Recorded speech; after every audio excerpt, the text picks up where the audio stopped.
Regan Slaymaker for International Boxing News, and I'm joined by top heavyweight contender Jermaine Franklin. Jermaine, how are you doing today, mate? I'm doing good. How you doing? I'm very well, thank you.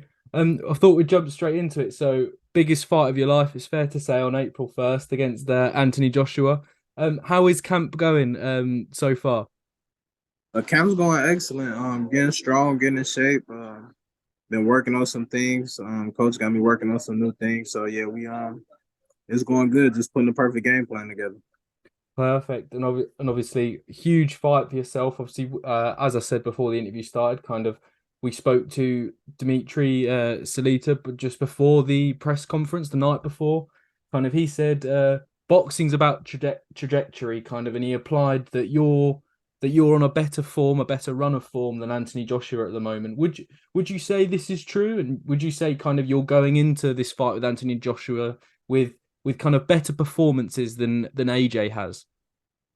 I mean, AJ got great performances. I can't take nothing from him as a boxer.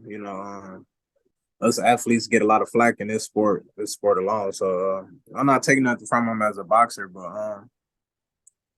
I don't think he has had tough fights. He has a great resume. So, I can't say that, but I'm now in the playing field. I just got pushed up there with the top guys. So, I'm trying to continue to build on my resume and continue, to show the world just where I'm supposed to be. Perfect. And obviously there was kind of a few reports before kind of the announcement that the fight was potentially kind of in jeopardy. It could have potentially fallen through. Was there any doubt in your mind that this fight wasn't going to happen, or was it always full steam ahead? I am fighting Anthony Joshua next. I can't say that I for sure knew in my mind I was gonna get the fight, but I felt like it was coming. I felt like my last performance. I feel like he know that Dylan didn't win the last fight, so I felt like in his mind I would be the better option. Perfect. And obviously we'll touch on your fight with Dillian Whyte. I was in the arena that night. Very, very, very, very close fight. A lot of people think it could have gone either way. Obviously, your team think it should have gone your way. Either way, breakout performance for yourself on UK soil. Kind of didn't get the decision, but you impressed a lot of UK fans. I think you've said on multiple interviews, kind of you had a lot of people kind of coming up to you saying that you won the fight afterwards. Kind of obviously we're a couple of months down the line now. How do you now look back on your performance and the fight with Dillian Whyte? I think I performed. I think I had a great performance. Like I said, I was working a job before, so I didn't have the full time as a real training camp would be held. Everything was kind of rushed, so I did everything I could with the time I had, and I still feel like I pulled out the victory. Was it a bit difficult kind of going into the fight knowing that you didn't have kind of as full camp as you'd have wanted to, or were you still full of confidence that you could go in there and beat Dylan White? I'm still full of confidence. This is a sport where you can't doubt yourself. You can't have no doubt in your mind in this sport. Having doubt or being worried about stuff, you can get hurt. So this is not the place to um, think seconds of yourself. You gotta make sure that your brain is on the right path. You got to make sure that you're strong, you're confident. You got to have the utmost confidence in this type of sport because it's a warrior sport. So the minute a warrior gets the second to guessing himself, he can get hurt. Definitely. And kind of, Jermaine, where do you kind of obviously? I'll go into a bit kind of your past. Obviously, everyone knows you here from fighting Dylan White mainly. But kind of, where do you like get your confidence from going into that fight? What kind of um gave you the idea that I can beat Dylan White? Dylan White is the fighter I want, and I can beat him. What gave you that confidence? Honestly, I'm from Saginaw, Michigan.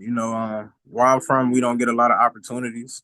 So everybody there that's successful work hard, and everybody there that's successful, we have to grind for everything we had. So I just think coming from the city I come from it instills a different level of confidence in me because if I can be successful being from there, I can be successful doing anything. Definitely, and kind of obviously not kind of looking past April 1st at all. Obviously, we know it's the biggest fight of your career, let's say. Would you still be kind of open to a rematch with Dylan White? Obviously, I was in the post-fight press conferences for yourself and Dylan. Dylan quickly dismissed the rematch with yourself.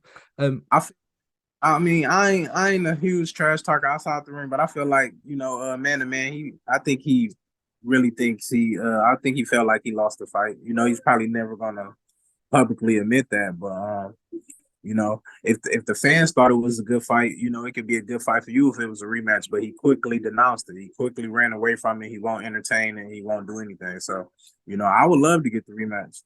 I love to make it even more spectacular than the first time. But it's all about if he give me that chance, if he give me that opportunity. Definitely. And kind of obviously, as I said, we've gone over kind of your breakout fight with Dillian Whyte, kind of the fight with Anthony Joshua, but I want to go into a bit more kind of your career, Jermaine, maybe before the pros and things like that. So Dimitri told us that you won the Golden Gloves before signing with Dimitri. You signed with Dimitri, had a few breakout performances on Clarissa Shields' undercard, but kind of why did you start boxing, Jermaine? What gave you that hunger for boxing? Honestly, I ain't gonna say like I was a super bad kid or something, but I was just getting into a couple fights. And as a kid, my stepdad one day was like, "Hey, you always get into trouble," and he just took me to the gym. And that day he took me to the gym, I kind of fell in love right then and there. I wanted to see what it was about. I like challenges, so I feel like boxing is probably one of the most challenging sports.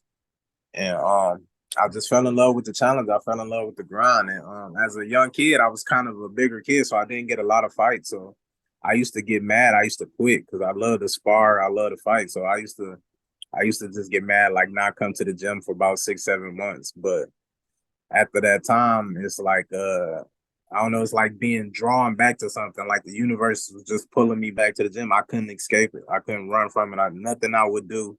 It was like nothing. If I tried anything else, I would just one day I just think about boxing. I'd be like, I missed the gym. I want to go back to the gym. And so it's like it all. After I got used to it, it was just instilled in me. It was like it became a huge passion of mine, something I couldn't get rid of. Perfect. You couldn't escape it if you tried. It's Yeah. something like that. Well, who were your main kind of obviously you said that your stepdad kind of brought you into the gym, but kind of who are the main boxers kind of you watched kind of or you still watch or you're inspired by? Were there any fighters that kind of inspired you to keep going to the gym who you watched and liked? Honestly, I like most of the older guys. The Holyfields, the Riddick Bowes, the you know, Tyson and Ali was always great, like probably two of the greatest heavyweights to ever live. But the Lennox Lewises, the Sonny Listons, and all those guys, even the smaller guys like Pernell Whitaker or Sugar Ray, or it was just me coming up with me being closer to a lot of older people. That's a lot of the versions of boxing that I received. So coming up, I used to like try to study a lot of those old fights, and they were like wars. They were spectacular. They were like that was real entertainment, and I like just seeing that. I always picture like that's what I want to do. I want to be like one of these guys. Perfect. And obviously, very like going into it, kind of. I suppose now you're very proud of your performance against Dillian Whyte. I don't know if that obviously it's a bit soured by the fact that you thought you won and you didn't get the decision on kind of your record. But what would you say your proudest moment in boxing has been? It doesn't. Would it be the Golden Gloves win or would it be the Dillian Whyte performance? What would you say your greatest moment has been? Just proving people wrong. I always got the low end of the stick in boxing. I always got the who is this guy? He's fat. He can't fight. Always got that. So it's like just to prove people wrong is a huge accomplishment for me in boxing. I would say, I just it's like I don't know the right word I'm trying to say, but it's like a huge thing for me. I guess when people doubt me, it fires me up. So like I get a huge sense of appreciation just from like proving some people wrong, proving the fans wrong, proving people in boxing wrong. Like I've been talked about my whole career. We've been put on the bad end of the stick basically my whole career. So, it's just like with this fight, they said I'm gonna get knocked out at 4. They said the same thing with the Dillian fight, and I shocked the world with that. So I just to me it was like I said, I'm a warrior and I love the challenge. I just I just like the aspect of fighting. You know, it's brutal, but it's more mental than people think. So on the mental aspect of the sides, I just like the mental toughness and where how boxing helped me become a better man in my life. So boxing has always been something big to me in that aspect of my life. So I just like that. I just like the challenges. I like to prove the people wrong. I like to show other people, like, be an inspiration, because a lot of us in boxing don't get fair shots. A lot of us don't get opportunities. So I just like to prove people wrong and prove to other people, like, if you grind hard, this you can do this. You can be here too. It just takes time. Definitely, and we'll echo that sentiment. My final question, Jermaine, again, thank you for giving me your time today. I suppose you've already answered this question, but when all's said and done, kind of, what does boxing mean to you? Boxing means a lot. It's a way of life. It's an art. It's a warrior sport.